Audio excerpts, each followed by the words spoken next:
අපි රචනාවක් ලියමු. මාතෘකාව මාදුටු ලස්සනම නගරය. ශ්‍රී ලංකාවේ ඇති නගර අතරින් මාදුටු ලස්සනම නගරය මහනුවර නගරය. එය මධ්‍යම පළාතේ මහනුවර දිස්ත්‍රික්කයේ පිහිටා ඇත. භූමියේ පිහිටීම හා දේශගුණය හේතු කොටගෙන මහනුවර නගරය අලංකාර වී ඇත.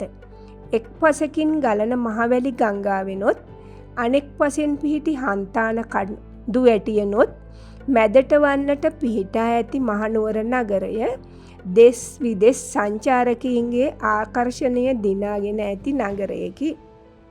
දෙවන ඡේදය මහනුවර අතිපූජනීය නගරයකි. මන්දයත් බුදුන් වහන්සේගේ දන්තධාතුන් වහන්සේ වැඩ සිටින දළදා මාලිගාව නගරය මධ්‍යයේ පිහිටා තිබීමයි.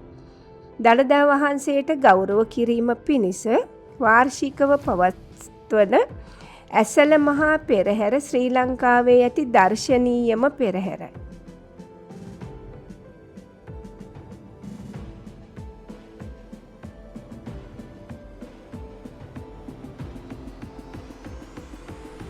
තුන්වෙනි ඡේදය ශ්‍රී ලංකාවේ ඇති ප්‍රධානතම උද්භිද උද්‍යානයේ පිහිටා ඇත්තේද මහනුවර නගරයට ආසන්නව පේරාදෙණියේය.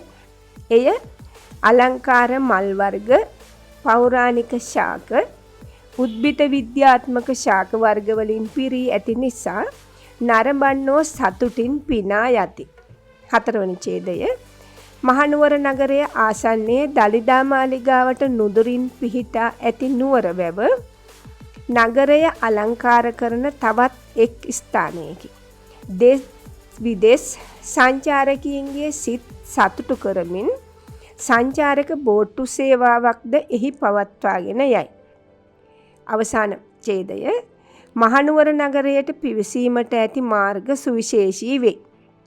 එක් මාර්ගයක් බංගු 18ක් පසු කරමින් විවිධ හැඩතල මවමින් ගමන් කළ යුතුව ඇති අතර අනෙක් පසින් ඇති මාර්ගය ගිරිදුර්ග කපලු පසු කරමින් සිත්ගන්නා සුළු පරිසරයකින් ගමන් කිරීමට තිබීම මහනුවර නගරයේ වටිනාකම තව තවත් වැඩිවීමට හේතු වී ඇත. මහනුවර ශ්‍රී ලංකාවේ අවසාන රාජධානිය ලෙස රජවරුන් තෝරා ගැනීමට බලපා ඇත්තේද මේ ආරක්ෂිත පිහිටීම හේතු කොටගෙන වෙන්නට ඇත.